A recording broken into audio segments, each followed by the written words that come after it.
एक फूल सस्ते में ले लिया, तुमको देने के लिए एक फूल सस्ते में ले लिया, कोई देखे मत, उसको छुपा के बस्ते में ले लिया। लेकिन क्या करिएगा प्रीति, तुम्हारी छोटी बहन ने उसको रास्ते में ले लिया। बाकी हम बैक टू बैक पूरा गाना गाते जैसे महात्म तिवारी जी के लय हो। अरे किले ले ये हसतुआ चटनिया ये गोरी, बैक टू बैक पूरा गाना, बैक टू बैक एगो चित्रहार होला, एक लाइन हिंदी मारो, एक लाइन भोजपुरी मारो, वो हमार काम ना है। बैक टू बैक पूरा गाना कम से कम 2 अंतरा हो जाए तब बेड़ा पार हो जाए। तोर चेहरा पढ़ के बताओ तनी। हाँ जी। कल तू का कहले बड़ू, आज हम बताओ तनी सुहई में। सही बात। के करो बनवलू है ना, सुन एक और चेहरा बताओ तनी। हाँ जी। चेहरा पढ़े के जीवनी बताओ के 2 आदमी जी मान ले बड़े भारत देश में के एगो बागेश्वर महाराज जी, हाँ जी, और दूसर का गोलू राजा। गोलू राजा मंच पर बताई है भोजपुरी के गायिका लोग के, नृत्यांगना लोग के, हाँ जी, और बागेश्वर महाराज जी पूरा दुनिया के बताओ। सही बात। तू कल राते का कहले बड़ू, आज बताओ तनी। हाँ जी। के कर बनवलू हो अरे बहनिया ये गोरी, अरे तक्का हवा लटैल हाओ हनिया ये गोरी,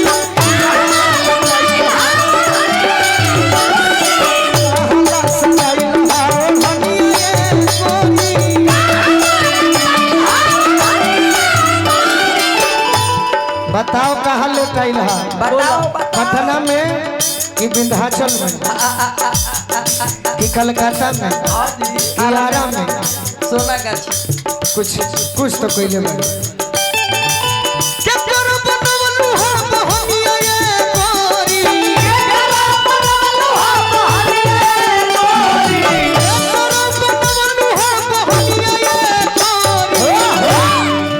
केकर बनौलू हा बहनिया ये गोरी। हाँ जी। अब भोजपुरी में पूछो अरे कि कहला सराइल हा, अरे कहला सराइल बहनिया ये गोरी, कहला सराइल हा बहनिया ये गोरी, कहला सराइल हा बहनिया ये गोरी, कहला सराइल हा बहनिया ये गोरी।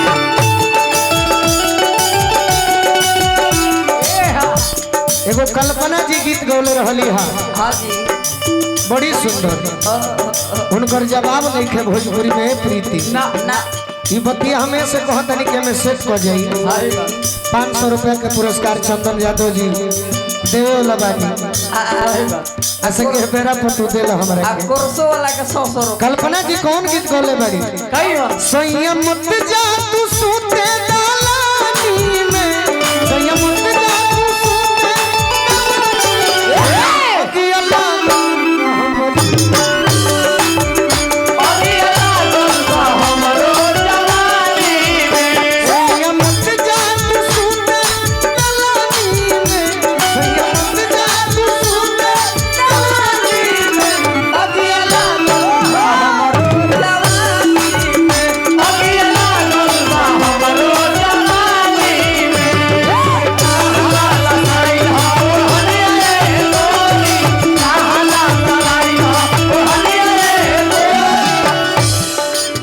से पूछो तनी। हाँ।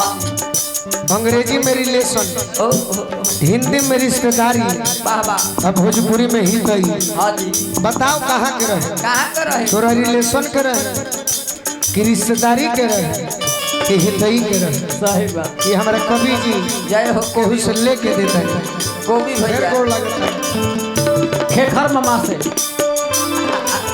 हितई के हो कि रहे गाँव के छोरा।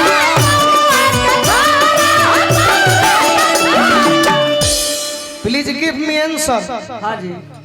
माय क्वेश्चन कि हितई के हो कि रहे गाँव के छोरा, छोरा कौन तहर दाढ़ी धोके खेलल बाहिलो,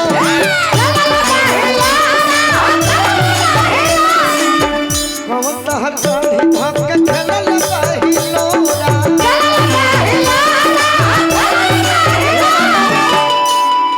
माननीय राजन अंकल जी। हाँ जी। लागे झूठ भाई चेहरा तोर बताओ। हाँ जी। लागे झूठ भाई अरे परतनिया गोरी काहे भाई तारा काहे टेंशन होता? काहे छाती फटता? तारा परिवार के हियो का? अरविंद भैया परिवार मने तार प्रेमिका नानू हियो? ना जी। गर्लफ्रेंड नानू हियो? ना ना ना भौजाई उजाई लागल निका। छुट्टी काटता। आज भगिना को फुआ।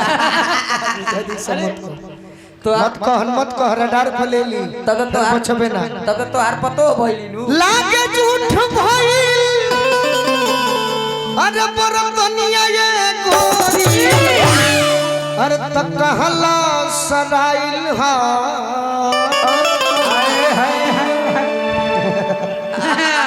यही खातिर जियते हाँ जी। अरे तक कहला सराइल हा ओढ़निया ये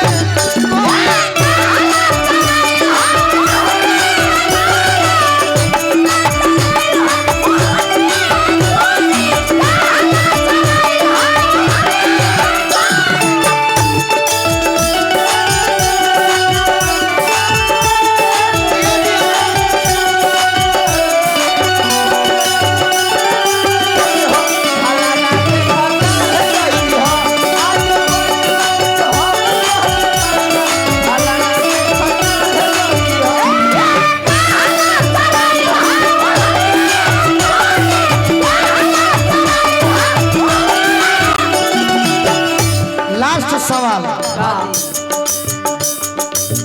के बस माइल तोरा दिलवा के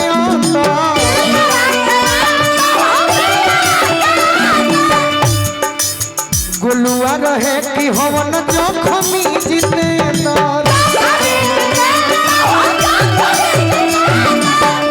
प्रियंका के बस माइल तहरा दिलवा के अंदर बिकिया होवे कि हवन जोखमी जितेंद्र। देखो हम अंदाजे पर कहतनी पूछतनी। हाँ जी। कौन सुगवा के बनलू अरे सुगनिया ये गोरी कौन सुगवा के बनलू सुगनिया ये गोरी केहू तो बतावे तारा से तना पूछब तो केहू के बन जाई। एक घरे से सवाल बा एगो तारा से। हाँ जी। तू तो जखमी के बन जाई तू हमार दिल गुदगुदा जाई। हमनी के खुश हो जईती जा। कौन सुगवा के बनलू अरे सुगनिया ये गोरी बाकी गोलू राजा पूछा तारा अब तक कहां वाले दिल हा ओढ़निया ये गोरी